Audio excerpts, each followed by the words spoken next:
I'm supposed to make a video about the multidimensional nature of reality. Okay, so let me just, okay.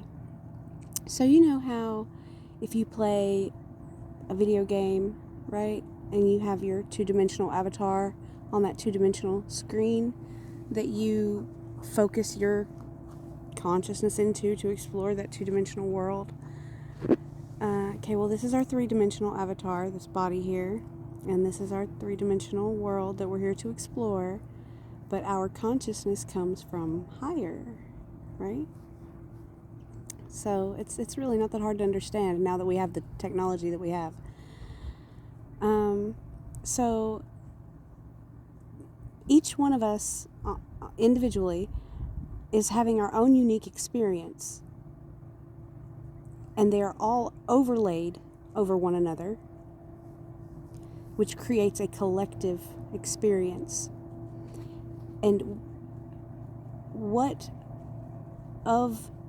happening on the three-dimensional game board that you experience is determined by what your focus is, what your attention is on. You experience what you pay attention to. So,